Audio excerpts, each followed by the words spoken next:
કહેવત છે ને, કાશીનું મરણ ને સુરતનું જમણ, પીપીસી. કે પાઉંભાજી ખાવી હોય તો સુરતી ખાવાની, કોઈ બી વસ્તુ સુરતી ખાઓ. હવે ગાંધીનગર વાળા, સરગાસન વાળા પબ્લિક માટે અને મારા કસ્ટમરો માટે ત્રાગર સાઈનાથ પાઉંભાજી અને પુલાવ સેન્ટર જે હતું એ હવે ગાંધીનગરમાં ચાલુ થઈ ગયું છે. ગાંધીનગર સરગાસન ડીમાર્ટની પાછળ કામેશ્વર ઇન્ટરનેશનલ સ્કૂલની પાસે સાઈનાથ પાઉંભાજી અને પુલાવ સેન્ટર નવું ઓપનિંગ કરી દીધું છે. હવે ગાંધીનગર વાળાએ અમદાવાદ સુધી ધક્કો ખાવો નહીં પડે. બીજી વસ્તુ કે જેટલી બી ભાજી છે દરેક વસ્તુ ગરમ મસાલા વગર, જ્યાં આપણે અમદાવાદમાં જેટલું બનાવતા હતા એટલી જ વસ્તુ બધી અહીંયા ગાંધીનગરમાં બનાવવાના છીએ.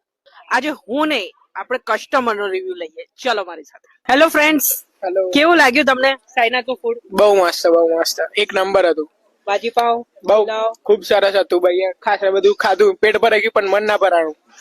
સાઈનાથ નું ફૂડ એકદમ ટેસ્ટી છે, ડિલિશિયસ છે, અને એમાં સ્પેશિયલી એક કાજુ સેવ, ચીઝ ગોટાલો एंड एक पीटीसी खाया हमने, पीपीसी सॉरी, वो एकदम बढ़िया था और ऐसा माहौल जैसे कि सूरत में बैठे हो ऐसा लग रहा है और बेस्ट है. हमने ना उरे आए हुए 4 साल हो गए, आज घना अच्छा लग गया है, बढ़िया था खाना.